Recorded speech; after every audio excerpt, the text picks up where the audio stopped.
and welcome to Simon Miller's Pro Wrestling Show. Finally back after the craziness of WrestleMania and the WWE Superstar shakeup. Just to point out, I am trying to use a new microphone today that I've been having many technical issues with. So if it sounds weird, I apologize. I will continue to try and work on it. But I also had laptop issues today, and therefore it's been a bit of a technical nightmare. A couple of things I do want to pump out, because sometimes I put stuff on my Twitter at Simon316. Again, if you're watching it on YouTube, even the socials aren't there, because I didn't get around to fixing those after my technical nightmare.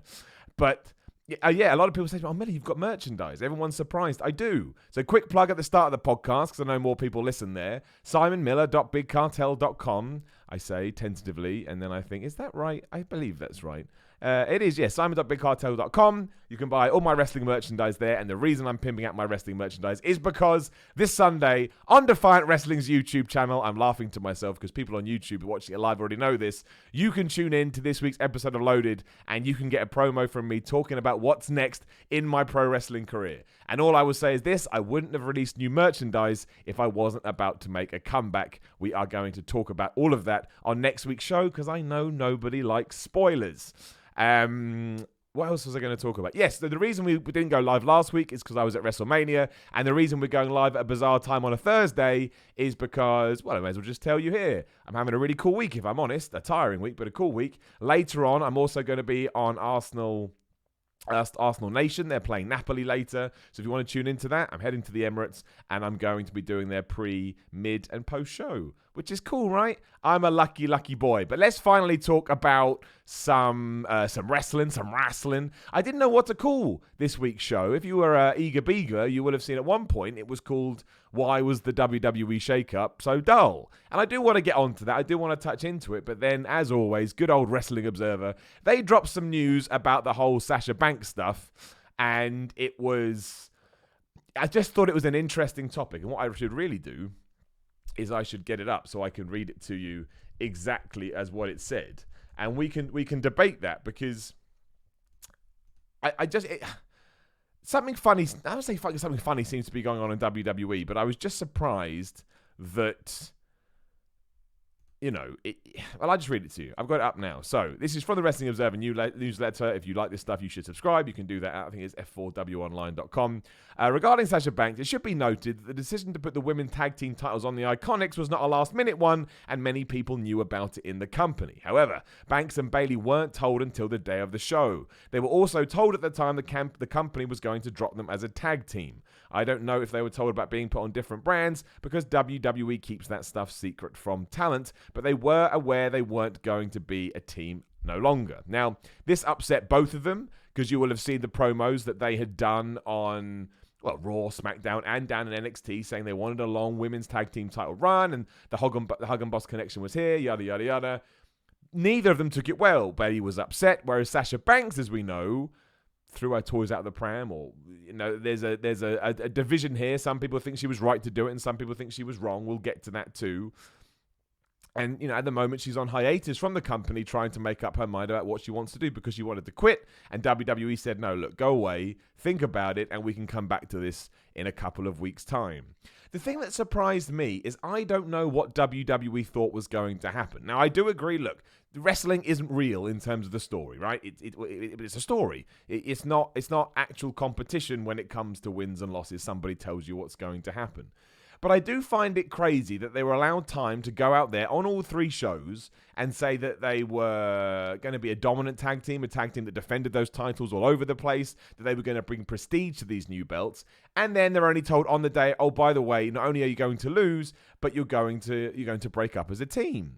And going back to everything that happened a year ago, around about this same time, when we had the potential of a Bayley versus Sasha Banks feud, which we never got because WWE could never seem to make up their mind. Let's not forget, at one point, I think Sasha Banks threw Bayley into some lockers, and yet it didn't go anywhere. It just absolutely did peter out until they made this Bog what's it called? Bog is not right. Hug and Boss Connection tag team, to try, I guess, with Sasha Banks and Bayley said they went, I don't know who knows how true any of this stuff is, it's wrestling, but they said behind the scenes, they went to Vince McMahon every day and said, we really want those tag team championships.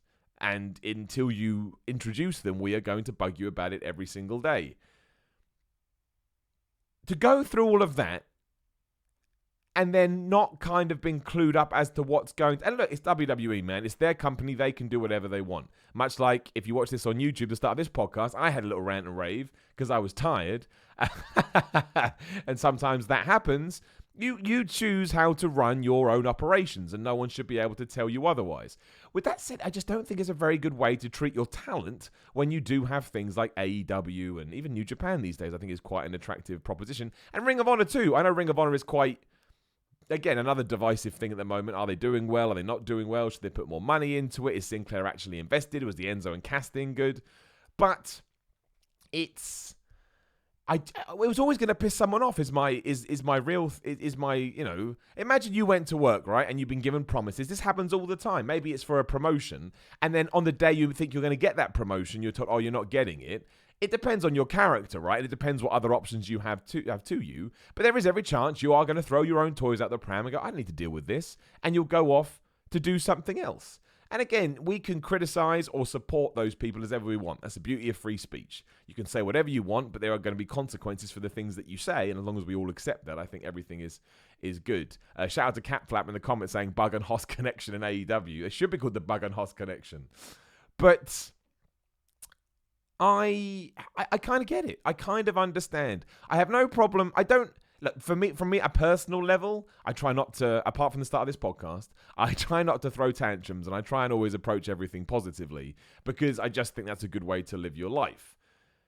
But if I'm, again, take my wrestling career, right? Which, again, Defiant Wrestling this Sunday, loaded. You can find out more about. I got so much, not so much, but I did get it wasn't that much, but I did get a portion of, oh, you're a YouTuber, you shouldn't be doing that, blah, blah, blah. And I could easily go, oh, I'm not going to do it. I'm going to walk away from it. But I don't, because despite all the opportunities that I have had presented to me, and despite how lucky I've been in other areas, I want to keep adding to that. I never want to stand still. So even if somebody thinks I should just be happy with my lot, which I am, I'm always going to go and seek out more. I'm going to ignore anyone that thinks otherwise. And if that's what Sasha Banks is trying to do, because she's, how old is Sasha Banks? Mid to late 20s, I would guess. And she doesn't feel like her wrestling career is going in the way that she wants, despite being part of the biggest wrestling company in the world, then she should absolutely not be held back within her own brain, right? Because when you get to 70, 80, 90 years old, depending on how long you go, you don't want to have any regrets. And I know she's had loads of opportunities, like main evented Hell in a Cell with Charlotte Flair, has been a 4-time women's champion, even though those reigns never lasted very long. You know, the cumulative total of Sasha Banks' women's title reigns, I think she's only been Raw Women's Champion, wasn't even as long as Charlotte Flair's first reign total. So you can see why she would be a bit miffed, but I don't think you should ever hold people back in that regard. When it comes to the tantrum side, I can see that reaction. I can see being blindsided by the facts or the news that all of a sudden, not only are you going to lose your championships that you, I guess, stared in front of you and gone, oh, this can be my thing for a while, but also being told you're being broken up by your partner. I get it, is my point. I completely understand. It can't be easy. And regardless what she does now, look, she'd be a great get for AEW. All Elite Wrestling really want to push their women's division. And Sasha Banks is not only a star, but she's a young star. And if she doesn't feel like she properly made her name in WWE, maybe she can go cement her legacy there. I don't think Bayley's going to go. Obviously, Bayley jumped across to Smackdown. And this is where we can segue into the Superstar Shake-Up stuff. Do let me know in the comments. And again, please join the Facebook group, Simon Miller's Pro Wrestling Podcast. Just search for that on Facebook, because I always try and get a Q&A going in there. And support me on Patreon while we're talking about it. Patreon.com/SimonMiller316. Even if you throw in $1, I put it all back into doing stuff like this. Hence the microphone, hence the laptop, hence the complete technical meltdown. But I'm trying to get the setup better and better. So if you can support me there, that would be great. But to me, I don't the Superstar Shake-Up felt like any other episode of Raw or SmackDown. And I thought that was really, I don't want to say upsetting. That's probably a bit much. I just wanted more from it. I wanted more. I missed the little sort of novelties and originalities that make the shake-up feel like the shake-up. It was literally, I said this on SmackDown Ups and Downs, and please do go watch some Ups and Downs if you haven't already this week. I enjoyed those episodes. More than I did the shake-up. But it's not as fun when someone's music plays and then you get the commentators going, would it be, are they on SmackDown? Because the worst thing of the week was on Raw, where Aleister Black and Ricochet were on Raw, per Michael Cole. Then Corey Graves questioned whether they were on Raw. And then before all was said and done, they were on Raw. I mean, that is the most convoluted, crazy... Let me just turn my phone off. I think it's doing that. That is the most convoluted and crazy, idea ever. Like, the draft is confusing enough because you don't have stuff like the randomizer or the old screen. Triple H is now on SmackDown. Like, it's properly in your face. Okay, cool. I know what's going on. So if the commentators aren't going to be able to properly tell me what the deal is, how on earth am I able to know what's going on? And that's what I think they should bring back. Like, I'm not saying that the old ones were perfect by any means, but I feel like we've gone away from what made them so cool. I think just having, even if it's like what's it called, a roulette wheel. I mean, it's cheesy, but something like that where you get like all the pictures going, then it spins, hits the screen. It says Finn Balor now on SmackDown. Oh, then you can get and he can come out, right?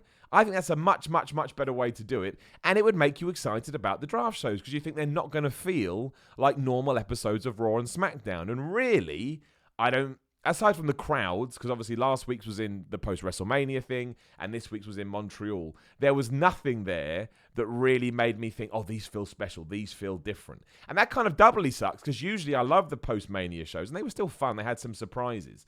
But because I then thought to myself, okay, they're holding off a little bit to give me all my surprises a week later, and I didn't get it, not bad, just dull. And there's a difference between that. I enjoyed the shows. I didn't think they were like the crappiest thing I've ever seen, but yeah, they're just there. They were just there. And I do think Roman Reigns moving to SmackDown is a big deal. I think they were fair to push that as maybe not the biggest acquisition in SmackDown history. I think The Rock went there once, but it is a big deal. Like, he is still the biggest star in the company.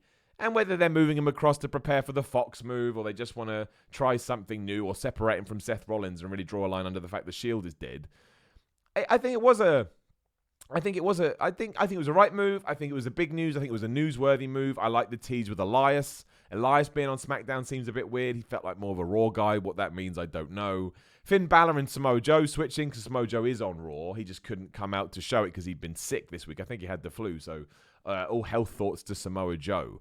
But it all felt very standard to me. Like, Lars Sullivan was on both shows, but then we were told he was on SmackDown, so that was convoluted as well. That makes sense too. You want to separate Lars and Braun because they're the same character, which I haven't got a problem with. WWE usually does big guys like that quite well. I mean, look at Braun Strowman. At one point, he was the hottest thing ever.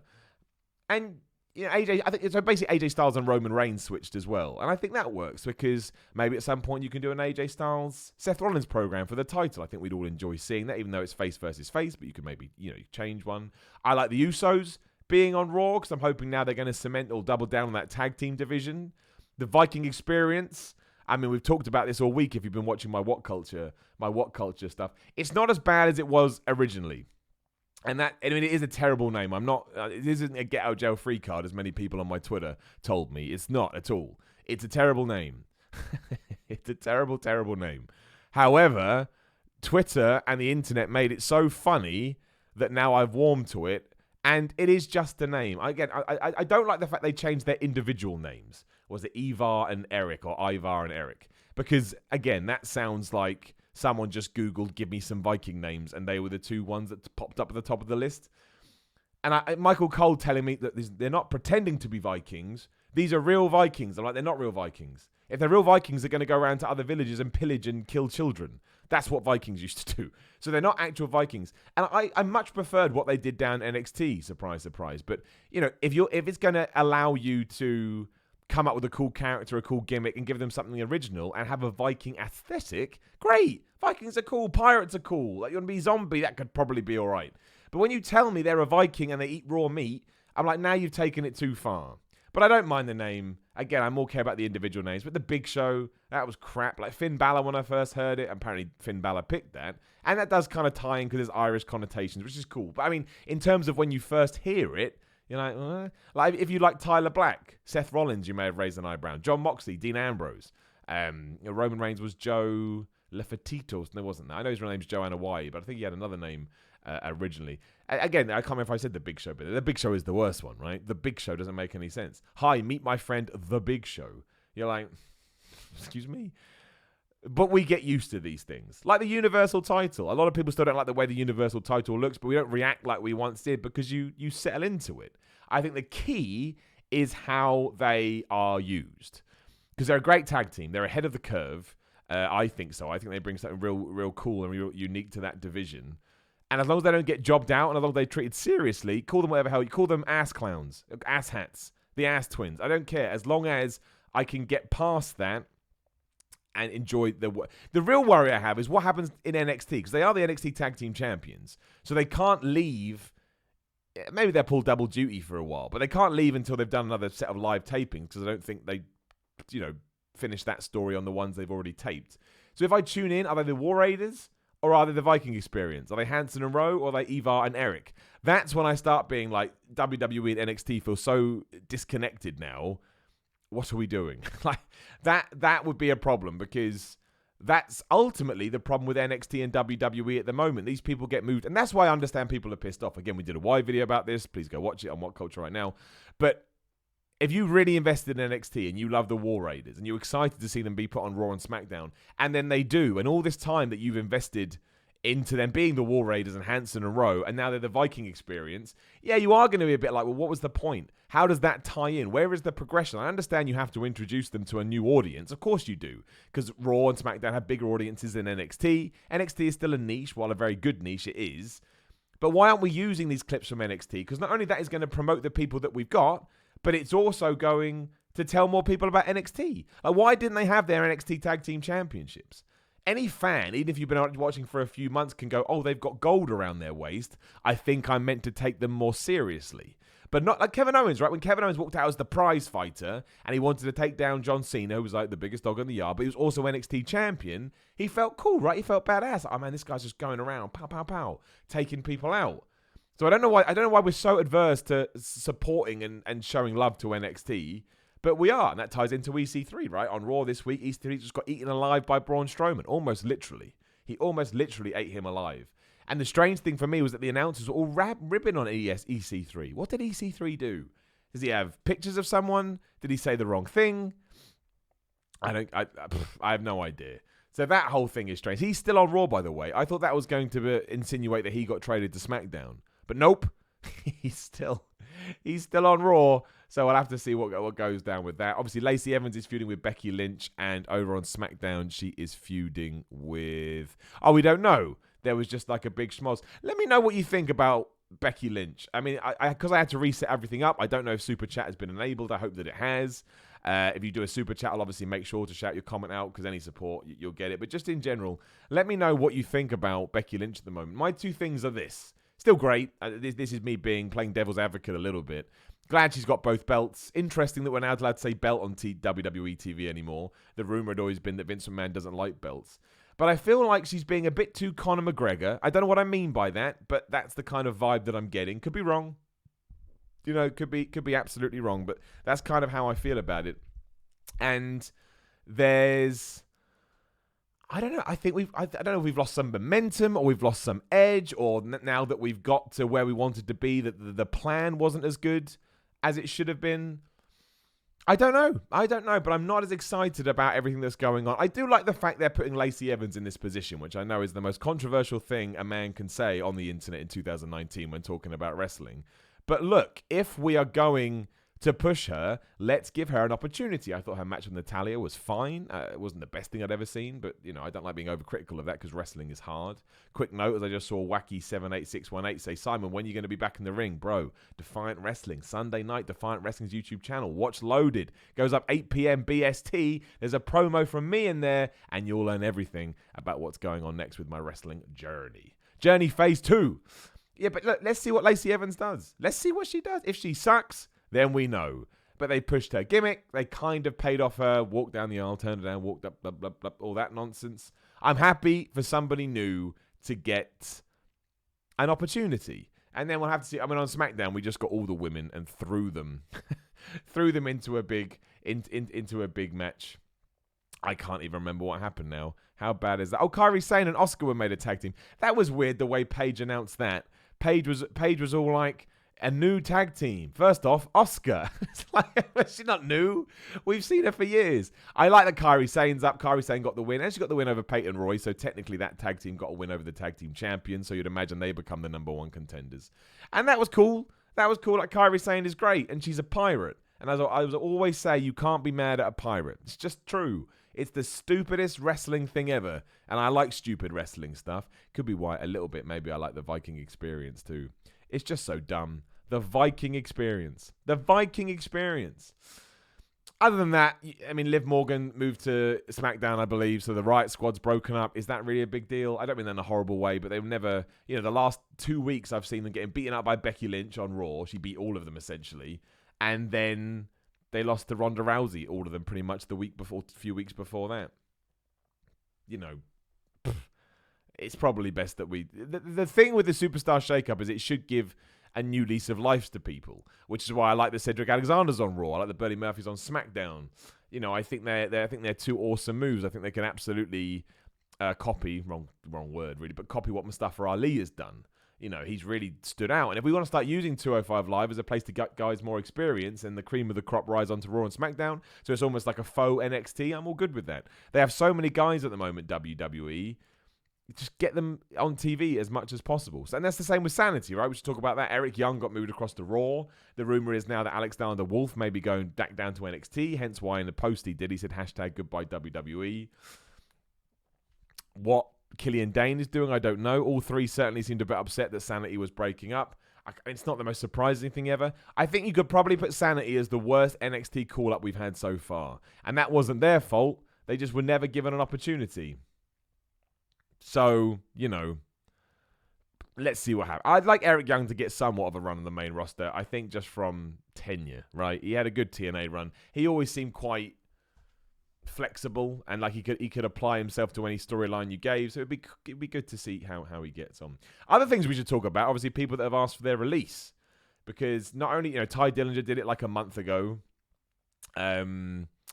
Sasha Banks, I thought we'd already talked about it. Sasha Banks did it recently. And of course, Luke Harper asked for his release the other day. Now, we don't know the fallout from that. We don't know if it's been granted. He just tweeted, look, I've asked for my release. Thank you so much. He was very, very humble about it all, which I thought was lovely. Luke Harper, to me, is one of the most underrated guys. I call him in WWE. Whether he's still in WWE or not, I don't know. But I think he's coming up for 40. I think he's 39 years old. He's one of these big dudes that if you haven't seen, or tall guys, whatever you want to call him, if you haven't seen out in the indie scene, he's just great. Like, he's just really, really, really, really good. And I always thought he was good in the Bludgeon Brothers. I thought he was good in the Wyatt family, but he never really was allowed to shine, I always thought. And the fact that he's been back from his injury, and obviously we've seen Ronan teaming with Daniel Bryan, who we'll also talk about in a second, and he doesn't seem to have any plans. Like over WrestleMania weekend, he was involved in Access. I hope that he gets his release, and I hope somebody picks him up and pushes him to the moon.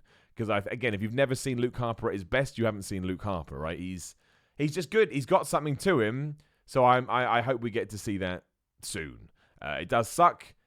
I think we could have done more with him. I think really we dropped the ball in that Randy Orton versus Bray Wyatt World Championship program at WrestleMania. He should have been added to that match. He was over. The fans wanted to see it, and he wasn't.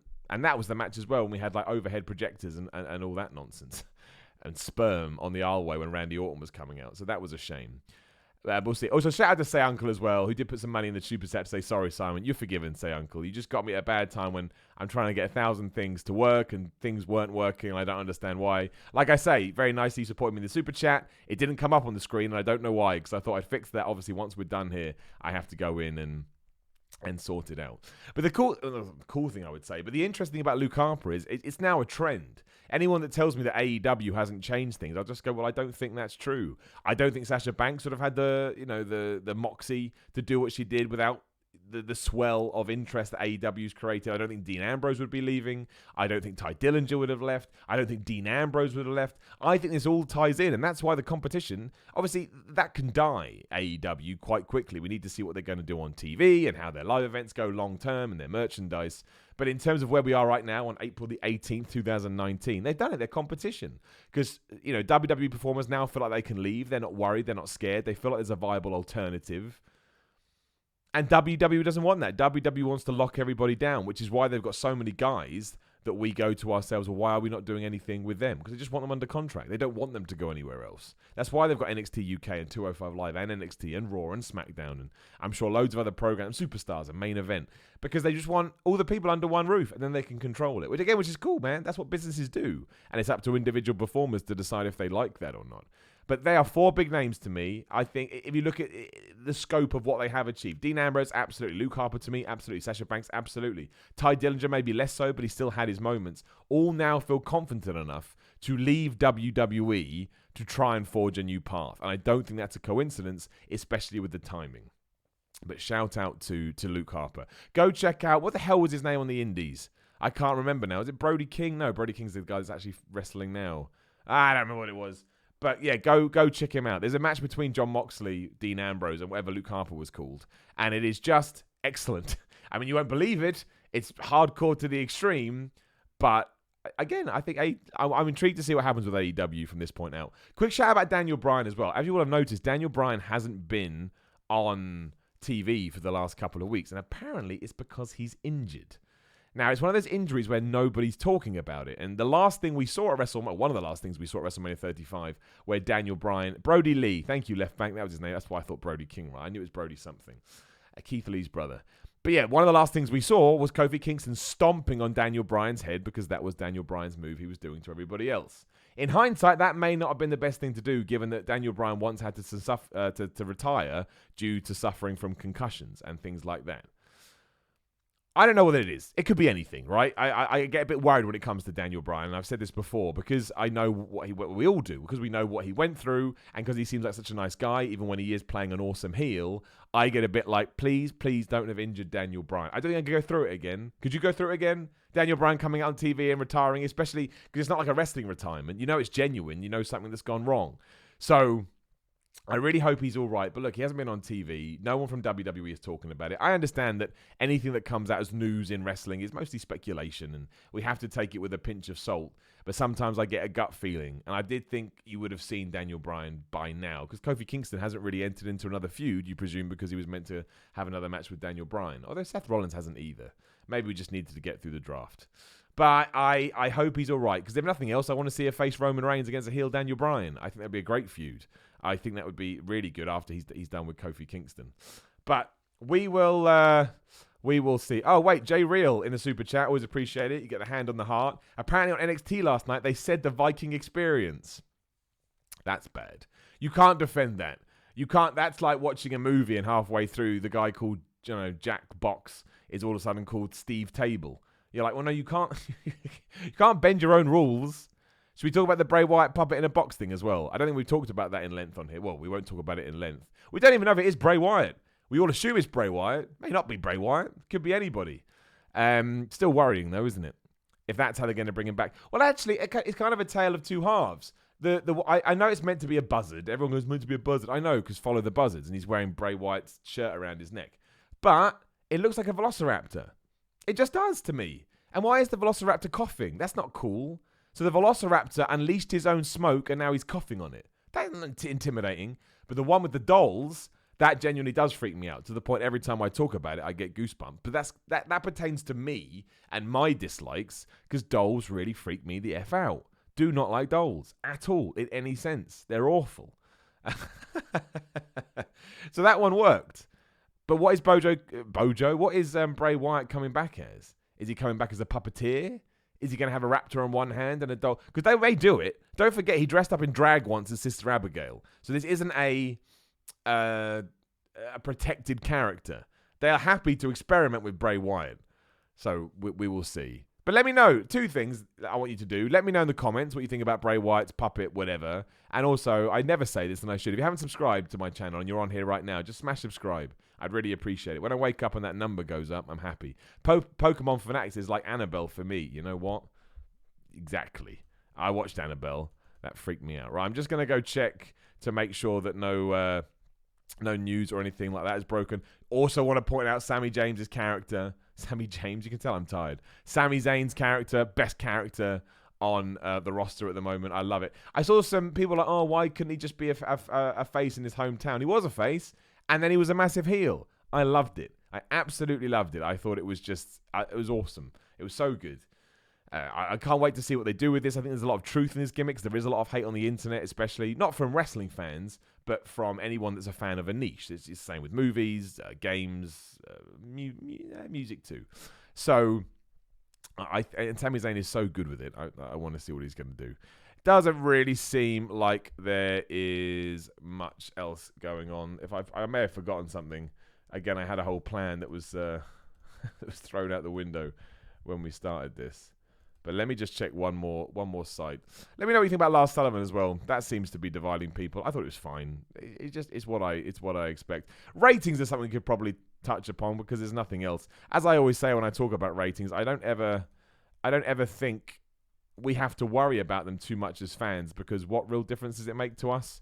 Like, if 1 million, 2 million, 3 people are watching, I think you could argue the product isn't good right now, but as long as the product is good, I think that's what counts. However, the post-WrestleMania show did 2.9 for Raw, and SmackDown did like 2.2, and then this week Raw did 2.7, and SmackDown did 2.2 again, which I don't think there's any two ways to argue it. Again, we talked about this on What Culture. They have lost around 1 million viewers, and that could be down to loads of things. It could be down to people not watching as much TV. It could be down to people's entertainment budget being stretched thinner than ever.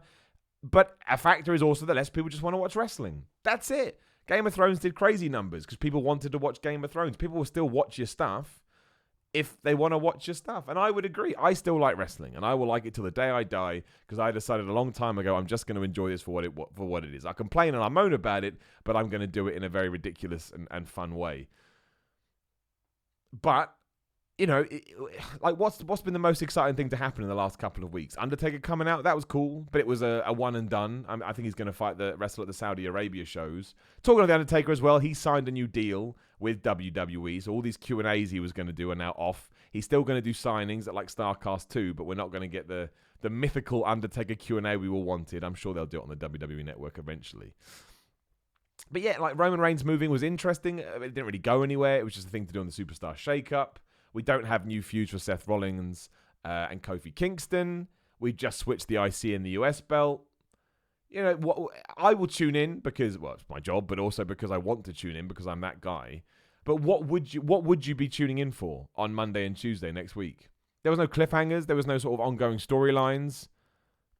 And I think that's an issue. I think we need to bring the edge back. That doesn't mean not going PG, but I think we need to bring the edge back, and we just need to come up with compelling things to make us tune in. And I would argue maybe right now we don't have that.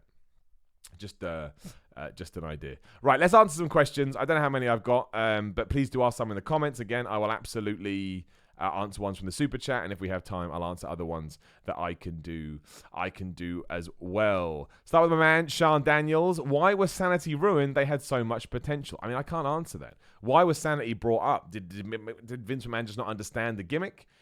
I mean, I can't even think of one thing they did. The only thing I can remember is that they were Shane McMahon's henchmen before WrestleMania, but I think I only remember that because it was in the last 3 weeks or 4 weeks. I really don't.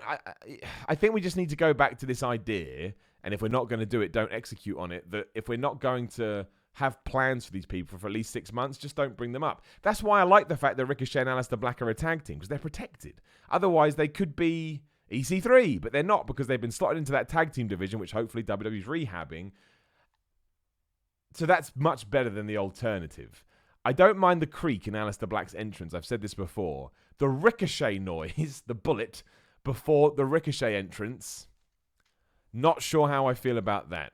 That is probably not the best thing in the world.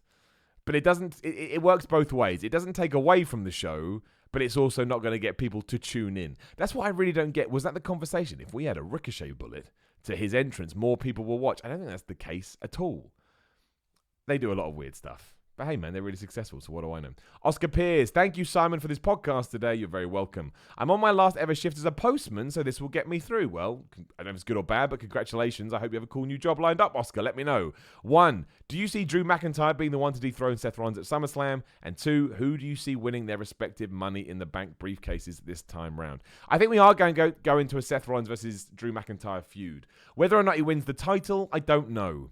If someone put a gun to my head, I'd firstly be like, dude, this is a bit much, man. I talk wrestling all the time. I'd be happy to have a conversation with you about it. I would say no. I think there's more benefit in having Seth run through a few guys like Drew, Baron Corbin, maybe Bobby Lashley, whoever. I mean, preferably not those three, because I can't stand those three together.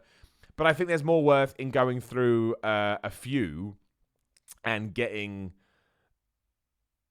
Well, just building him up as Universal Champion. Just building him up. And if he loses his first feud, it almost kind of feels like everything we did with Brock Lesnar and he was a waste of time. And I love what we did with Brock Lesnar. I love it. I love that it was the first match at WrestleMania. I love that Seth won in the manner that he did, low-blowed him, owned up to it and said, look, man, I want to bring that championship back to Raw. People liked it. Who cares? What is a heel and face anymore?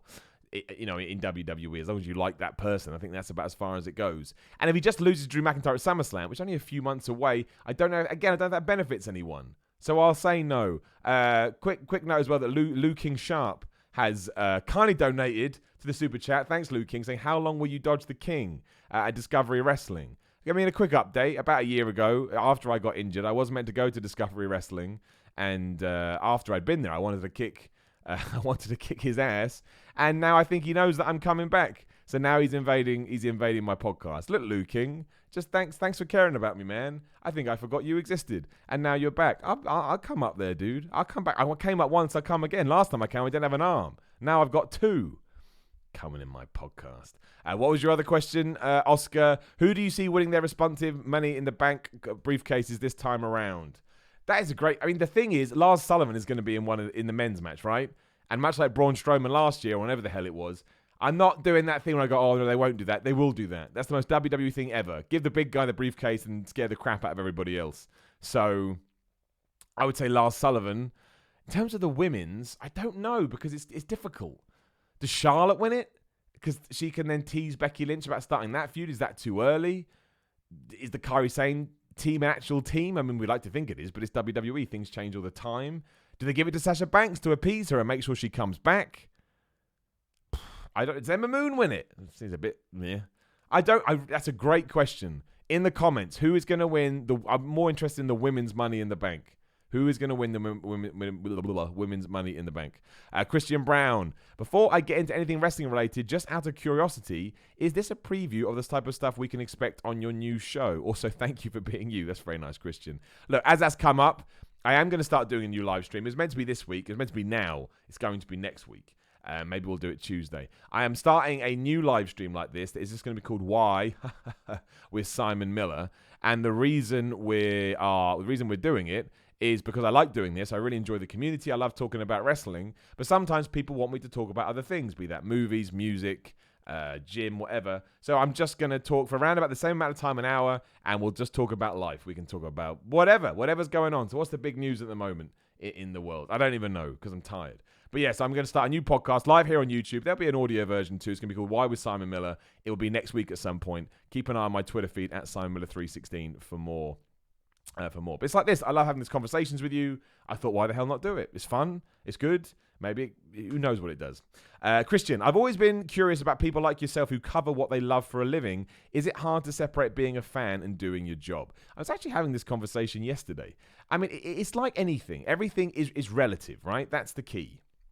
I genuinely mean this, and from the bottom of my heart, I feel I've always worked very hard, but working hard doesn't mean you deserve anything. You know, it's not a guarantee. So I do feel very lucky and very blessed to do what I do. And I get to wake up every day, and even when my laptop screws me over, I'm still, again, I couldn't be more grateful to do all of this stuff. Like, I get to sit here, and right now a few hundred people are just watching me talk about wrestling. That to me is amazing. I get to review Raw and Smackdown every week. That to me is amazing. And, you know, lovely people come up to me and they tell me how much they enjoy it. And that is life-affirming, and it's ego-boosting, and it fills up your self-worth tanks, all of those kind of things. And long may it continue.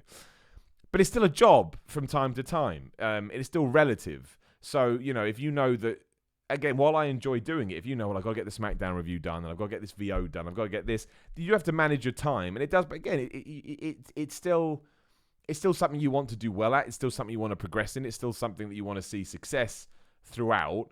So there is a job aspect to it, but I have always tried to take a step back and never lose sight of what you have. Because I think stuff like this is quite fleeting. I think it could go away in an instant because you just never know, right? Who knows where all this stuff's going to be in 10 years? So yeah, I try and always look at it. I try and always look at it that way. but I have a lot more good days than I have bad days. And I don't think you should separate being a fan from doing your job, because I think if I sat here and pretended I wasn't a fan, I don't think this would work as well. I am a fan. I'm proud to be a fan. I don't think there's anything wrong with being a wrestling fan. And if anyone thinks I'm a loser because I'm a wrestling fan, I'll be a loser. I'll be a nerd. I'm confident and happy in myself. Tick all those boxes. So yeah. What was your favourite part of WrestleMania weekend behind the nonsense that was Joey Ryan's penis party? I talked to Joey Ryan. Actually, no, I won't say what he said. He may not want me to. He's just a great guy. My favourite thing, I loved interviewing all the guys at WrestleCon. It was awesome catching up with Al Snow, who obviously trained me to be a pro wrestler. Most lovely man. And we also talked to who else? Rikishi was there. Blue Meanie was there. He's got a cool retro game I really thought looked good. I mean, I can't remember. There's so many. I'm not even going to try and go through. There's some cool stuff with Sami Callihan that I can talk about in the next few weeks, but I can't until I need a chat with him. Sounds weird, but I do. Getting into a Tamatonga at the Bullet Club block party, not going to lie. I think my favourite thing, though, was the live show we did at Stand Up NY. If you didn't see... if you didn't see... We had a live show with the What Culture guys, and not only did we do a live... I think it's all going to go up on the channel eventually. We did a live at the Adams, did some stuff. Everyone did some stuff. There's no point me going through it. But I also got to do some stand-up comedy because I did foolishly lose the prediction show. The prediction contest for WrestleMania. But I loved it. I've always wanted to do stand-up. I got to do it. I was in front of a very receptive audience, which made it easier. But it was a stage that I know that Jerry Seinfeld has stood on in the past. I love Jerry Seinfeld. That will be with me till the day I die, especially because I got some laughs. So yeah, that rocked. That absolutely rocked. Ethan DW in the super chat. Thank you, Ethan, and thank you very much for watching. Who do you think will benefit most from the shake-up? That's a great question. Finn Balor, maybe, because I think I'll have some new feuds, and I feel like there's less people to get in his way on SmackDown, if that makes sense. And he'll feel fresher. So I think that absolutely Finn Balor will. I mean, Lars Sullivan will, but that's not really because of the shake-up. That's just because he's here and they love him. Otherwise, I don't know. I'd have to go through a list. I mean, Roman Reigns would have been fine either way. AJ Styles probably too, because he'll be able to get into some cooler matches. Ask me again in a week when I see the kind of positions. So I don't know. I don't know what their plans are anymore. They seem to change on a whim. It could be the Viking experience. The Viking experience become tag team champions and completely revitalize it. But like, wow, who gives a shit? They call the Viking experience. Good question. Good question, Ethan. I don't know. All over the shop in the super chat. Tap on the heart for there. Hey, Simon, could you give my ma'am a shout out? It was her birthday on Saturday. She's 69 and she's a massive fan. Keep up the good work. Well, if that is true, that's ridiculous and very nice. So a shout out and a happy birthday to all over the shop's ma'am who's 69. That's the loveliest thing I've heard all day. And I'll do my very best to keep up the good work. See, this is why it's fun, going back to my question, the question earlier about what I get to do. And finally, when are we going to see Bryan Krantz or Simon the Miller Report Miller in a wrestling ring? Probably never. Maybe the Miller Report one day. There's a conversation. Seif Ashore, firstly, thank you for your amazing coverage of Mania weekend and everything else. That's very kind, so thank you very much. Secondly, what do you think of the position of Ricochet and Black on Raw? In my eyes, they're two straight-up main event single stars. Black especially is one of the most talented men I've ever watched wrestle, and I really thought he was going to be the one to break through NXT and become WWE champ. As I've said, let's just see what happens. Right now, they could be EC3. The fact they're not EC3 is 2 thumbs up all round. They're protected, and that's what we need. There's loads of time to get them in that position, should you so wish. On a related note, do you think that Balor's injury is the reason no NXT call-up has had any kind of push? Maybe Vince thinks they're not safe enough to be main eventers. No, I don't think so. I think he sees Balor that way now, but I don't think that would rub off on anybody else. Lastly, who do you think Andrade will feud with on Raw? I'd love to see Andrade versus Ray personally, and then push Andrade into the main event. In my eyes, him and Selena Vega are money, and he should dethrone Seth at SummerSlam. Well, I mean, I like your confidence. I'm not 100% sure that will happen. I mean, look, you could go back to the Ray Andrade feud. We never really got a finish to that, so that certainly I wouldn't be against it. I don't think you do it, though, because I just think like you're doing a rerun, and that's going to negate the superstar shakeup. So I would say you probably want to do... Who do you feud Andrade with? You can't do Samoa Joe because he's going to be going with Braun for the US title. I think they've made that clear. That's a very good... Who does Andrade fight? Because Elias is now out there. You wouldn't do Elias anyway. It's heel versus heel. I don't know. In the chat, let me know. Who do we put Andrade against? I don't think he'll be champion at SummerSlam. If I had to hazard a guess, I'd say he'd probably never be champion, which sucks. Just my gut. Also, what was it like being at TakeOver? The crowd at TakeOvers is the highest crowd I've seen consistently, and I can't imagine the atmosphere when you're in the building with 10,000 diehard wrestling fans who just want to have a good time. It was, yeah, like, it the main event match, especially between Adam Cole and Johnny Gargano, was incredible because it was very, very heavily for Adam Cole to begin with. But Johnny Gargano worked his magic, and by the end, yeah, like the reaction was amazing. It would be second to me in terms of crowd experiences that I've experienced. All In was still the best because All In, not that it was any better than NXT, but I guess I wasn't prepared for just how much positivity and overwhelming love there was going to be for all of those guys that night. And I've said it before, it kind of like shot through me like a lightning bolt when everybody started to cheer because they were just so desperate to enjoy the show. But this was up there too. It was amazing. But then WrestleMania was amazing as well. Like, you still got 80,000 people going nuts. And I was there for Nakamura versus Sami Zayn as well at NXT TakeOver Dallas or whatever it was. That was, a good crowd is a good crowd. And it does make a show 10 times better. Thomas Sutton, with Becky having challenges to both her belts now, do you think she'll have to pull double duty to defend both her belts in the same show come Money in the Bank? I hope not. I don't like that. I think we can eke them out. Let's not overdo the title reign. I mean, if you wanted to take one off her, I guess you could, because that gives her a good excuse. But no, I would do one. You could even do some on Raw and SmackDown. I don't think that's a problem. But no, I would do one per pay-per-view. I think it's more fun. I think it's more interesting. I think that should be the idea of a champion. That, again, we can prolong her feuds, like someone going from territory to territory. So I hope they don't do that. They may do that. Becky Lynch then run Money in the Bank. Then she's completely covered. Josh Tucker, one wrestling question and one non-wrestling question. What sort of push do you think Sami Zayn is going to get? Probably not the one he deserves, unfortunately. I think upper mid-card. I think that's where they see Sami Zayn. I think the character could really help, but I don't think it's not a world champion character, is it? I know you could say that, Daniel... If it was on SmackDown, I'd say it was, but on Raw, those kind of characters seem to be there to fill top of the second hour, top of the third hour roles, which is great because he is incredibly entertaining. But if you want him to be a main eventer, I don't think he's going to be that guy. So, yes. Someone is saying, did Joe Rogan invite me on to my... I don't think that's the real Joe Rogan, friend. I don't think Joe Rogan is watching this right now. Just a guess. My favourite Impractical Joker is probably Sal. I love Impractical Jokers, for those that don't know. I think most... I don't know if anybody else does. It inspired me to do my own pranks back in the day, a lot of which broke me. And if you're very good using YouTube, you'll be able to find them, but that's all I'm going to tell you. Michael Rigney, how long before they call the team of Oscar and Kairi Sane the Empress Pirate Experience? Well, I think the good thing is they're probably not going to do that because they've done it with the Viking Experience. It's like, people say, as awful as it sounds, the safest time to travel is after some kind of disaster because security goes up. It's the same with this. You're not going to call another team the something experience because you've already done it once. So they'll be fine. I don't know what they'll be called. I don't think they're going to be together very long. Maybe I'm wrong. I don't think it's a team they're going to invest in. I don't know how Kairi Sane's going to do on the main roster.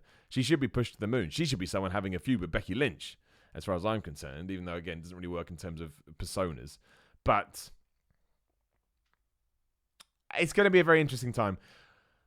We are now getting to the stage where WWE program needs to get better because I think we've got the NBA playoffs and then we get back into football season and obviously ratings aren't where they're meant to be. So WWE needs to ensure that they give us that kind of stuff. And I think we need new people. I think we need Kairi Sanes and Sami Zayn's and Kevin Owens. At least Kevin Owens is doing something again. I still don't understand what this new Kevin Owens character is. He kind of just seems to be part of the furniture. I love the reaction he got in Montreal, obviously. But yeah, it's just strange. But I'm not going to over-worry about the Viking Experience for now. If they get jobbed out 6 months down the line, then I'll be like, okay, we screwed it up. I don't know. I think I just need something different at the moment. I think I need something out of left field, something to surprise me. Much like when Batista did his thing like a couple of months ago. Cliffhanger, shock, was cool because they've been building up the Ric Flair party for a few weeks. Feels interesting. Feels fun. Feels exciting. Oh, it did. Now, we're out the other end of Mania, and I still don't really know the directions we're headed in. I feel like I need some direction. Like, what's going to be the main event at Money in the Bank? Seth versus, don't know, probably Drew, but we don't know. Kofi versus Daniel Bryan, maybe we don't know. And, the Money in the Bank matches will always be the centerpiece. But we expect that. I need some... I'm not saying swerves for the sake of swerves. I'm just saying something to sink my teeth into. Maybe that's what Raw and SmackDown is missing at the moment. John Ross Campbell says the Y King experience. We could do that. We could do the Y experience. Like, why the hell not? A lot of people said the Simon Miller experience. If I was as savvy as the Young Bucks, I would have made those T-shirts, but it takes too long. That's the real issue. So, so I did it. Right, we'll start to wrap this up. If you are in the comments, throw me some questions in there, and I'll do some quick fire answers as we just go through the last 5 minutes. But I want to use the last 5 minutes again just to reiterate to anyone that may not have caught the show at the start. Sorry for the audio guys who will have done. Yes, this Sunday, Defiant Wrestling. Go to Defiant Wrestling's YouTube channel. Give it a subscribe. Keep an eye out for Loaded that goes up at 8 p.m. BST. I cut my, we'll call it a return promo last night. I'll leave it out there. But I did want to say thank you to everyone, especially, you guys and everybody else that always supports me and stuff. Your words and motivation, and especially when I kind of teased on social media at Simon316, Instagram, Twitter, all that nonsense, that this was happening. There was some proper feel-good, lovely comments. So we'll see how it goes. For all the people that go, oh, I bet you break your other shoulder now. Maybe I do, and that's cool. It's not cool, I'd be upset, but this is all about putting yourself out there and seeing what happens. It's not about shying away from living your dreams. It's about, again, putting yourself into the tornado. And if the tornado decides I should slam down and absolutely smash both my, injured again, I'll take it as maybe as a sign. Maybe I won't. I don't know. But I'm going to keep my fingers crossed that won't happen. Did a cool little angle on Sunday. I enjoyed it. First time I've been able to be physical for obviously a while. And I can't wait to see where all this goes, because there's nothing quite like being well received by a crowd, getting to slap my head, a bunch of people slap Y, and then having a fake fight with someone.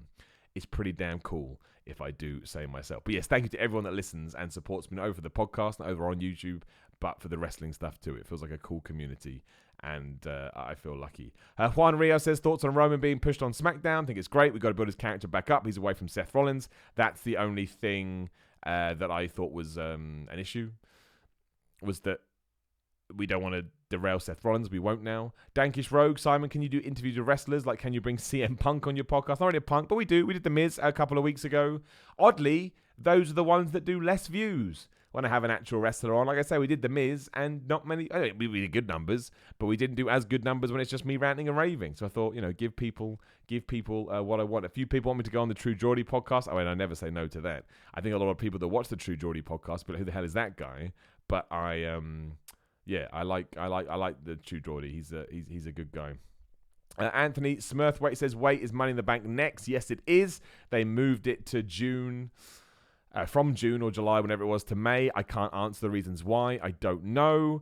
Film Master, what about Andrade versus Zayn? It kind of feels heel versus heel. I don't know whether it would work, although it would be awesome. Hunter James, when you were training with Al Snow, did he show you the doll head he used to carry around? If so, were you freaked out? No, but he did tell us all that he used to take it everywhere, including meals where he'd buy dinner for it, just so people watching, fans, etc., would think he's crazy. Al Snow is the best. When did you have The Miz? Says Miguel AOG. I think it was the week of WrestleMania.